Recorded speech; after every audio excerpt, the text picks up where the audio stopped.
చాలా మంది అనుకుంటారు కబోర్డ్స్ అనగానే ఓన్లీ కబోర్డ్స్ అనుకుంటారు, ఫర్నిచర్ అనగానే ఓన్లీ సోఫాస్ అనుకుంటారు. సో మీ దగ్గర ఏమేమి ఫెసిలిటీస్ అవైలబుల్ గా ఉన్నాయి? From fall ceiling, lighting, wardrobes, beds, sofas, everything.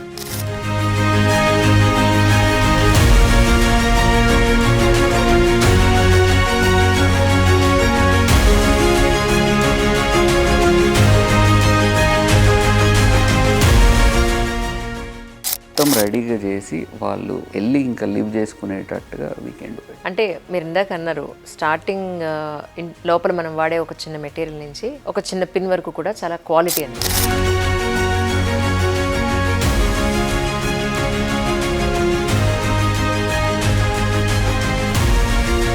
మీరు క్వాలిటీ కంట్రోల్ అనేది పెట్టుకొని క్వాలిటీ చెక్ అనేది మీరు చేసుకొని మీ ప్రాఫిట్ ₹1 తగ్గించుకున్నా మీరు వర్క్ చేస్తున్నారంటే అంటే మీరు వాడే మెటీరియల్ ఏంటి? డిజైన్ నాదే, ప్రొడక్షన్ నాదే, ఇన్స్టలేషన్ నాదే కాబట్టి అన్నిటి మీద కాస్ట్ తగ్గి నేను ₹300 పర్ SFTకే ఇల్లు చేస్తున్నాను. మెటీరియల్ వదిలేసి. సో అలా మేము వేరే కంపెనీస్ కన్నా చాలా తక్కువ ప్రైస్లో చేస్తాం. చాలా మందికి మెటీరియల్ పాయింట్ ఆఫ్ వ్యూలో నాలెడ్జ్ ఉండదండి. ఇప్పుడు సపోజ్ MDF ఉంది, MDF మీద మనం వాటర్ వాడడానికి లేదు, రోజు తడి పెట్టి తుడుస్తానంటే అవ్వదు. MDF మీద కిచెన్లో మనకి తడి చాలా ఎక్కువ ఉంటుంది, బాత్రూమ్స్లో కూడా తడి చాలా ఎక్కువ ఉంటుంది. ఈ ప్లేసెస్లో కొన్ని రకాలైన వుడ్స్ మనం వాడలేము. మీరేం సజెస్ట్ చేస్తారు అంటే? సో మనం చేసే ఫర్నిచర్ పైన ఏంటంటే అవుటర్ షెల్ గ్రైనేట్ ఉన్న అలా మనం ప్లాన్ చేసుకోవాలి. అందుకనే డిజైన్ పరంగా కూడా ఇట్ ఈస్ వెరీ ఇంపార్టెంట్. ఒక ఇల్లు మనం ప్లాన్ చేసుకుంటున్నప్పుడు ఏ ఫర్నిచర్ ఎక్కడ పెట్టాలి. కొన్ని షోరూమ్స్కి వెళ్ళినప్పుడు మన హైదరాబాద్లో చాలా పెద్ద షోరూమ్ అది, వెళ్ళినప్పుడు ఆ చెప్పుల స్టాండ్లు, కబోర్డ్స్ అవి చూసి ఇలా కదిపితే మొత్తం కదిలిపోతూ ఉంటాయి అవి. అవును మేడం. ఆ స్క్రూ అనేది ఇక అంతకు మించి టైట్ అవ్వదు, అది లూజ్ అవుతూనే ఉంటుంది యాక్చువల్లీ. సో అలాంటి సిచ్యువేషన్స్ ఇక్కడ వస్తే, లేదంటే అలాంటి రాకుండా మీరు ఏం చేస్తున్నారంటే ఏం చెప్తారు? మీరు చాలా డీప్ క్వశ్చన్ అడిగారు. అది ఇండస్ట్రీలో ఒక సీక్రెట్ అన్నమాట. నా ఫర్నిచర్లో what I can say is, carpenter చేస్తే ఎంత స్ట్రెంగ్త్ ఉంటుందో అంత ఉంటుంది. మాడ్యులర్ చేసే స్పీడ్లో అది చేసిస్తాను.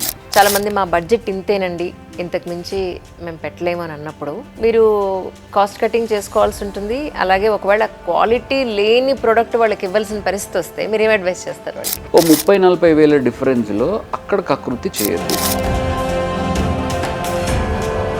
ఈ ఫలానా బ్రాండ్ వాడండి అని కాదు, ఈ గ్రేడ్ వాడండి, ఇక్కడ మీకు మంచిది అవుతుంది అని చెప్పి వాళ్ళని అర్థం చేసి మీరు ఇద్దరు సైజ్లో కాంప్రమైజ్ అవ్వండి, కానీ క్వాలిటీలో మాత్రం సైజ్ చేయొద్దు అనేది నేను చెప్పే సజెషన్. ఈవెన్ వాడే నట్లు కూడా జస్ట్ 6 months లోపల తుప్పు పట్టిపోతుంటాయి. అంటే క్వాలిటీ మీకు తెలుస్తుంది కానీ మాలాంటి వాళ్ళకి తెలియదు actually. As you said, definitely yes. అంటే స్క్రూ అగైన్ ఇక్కడ shop person will come into picture. వాడు అమ్మేస్తాడు, వాడిదేముంది వాడు అమ్మేస్తాడు. PTA స్క్రూస్ అని వస్తాయండి, యాంటీ రస్ట్ అనమాట. They are made with anti rust quality. PTA గుర్తుపెట్టుకోండి. ఆ స్క్రూస్ని మాత్రమే వాడి ఫర్నిచర్ చేయాలి. అవి ఏ రోజు తుప్పు పట్టవు, దాని క్వాలిటీ కాదు తుప్పు పట్టేది. నేను మిమ్మల్ని చూస్ చేసుకున్న మీ దగ్గర ఇంటీరియర్స్ నాకు కావాలి. What is the process exactly అంటే ఏం చెప్తారు? దీన్ని ఫ్లోర్ ప్లాన్ అంటాము. ఇది ఏ బిల్డర్ అయినా ఇస్తాడు అనమాట. ఇది తీసుకొని వస్తాడు, లేదు వాళ్ళ ప్రాజెక్ట్ చెప్పినా మేము ఇంటర్నెట్ నుంచి దాన్ని డౌన్లోడ్ చేసుకుంటాము. 14 daysలోకి ఇల్లు ఇచ్చాం మేడం. అవునా? This is called edge banding machine. దీనివల్ల ఏంటంటే ఒక ప్లాంక్కి లుక్ రావడమే కాకుండా దాని డ్యూరబిలిటీ పెరిగిపోతుంది. దీని లోపలికి ఇంకా పెస్ట్ వెళ్ళకుండా, వాటర్ వెళ్ళకుండా.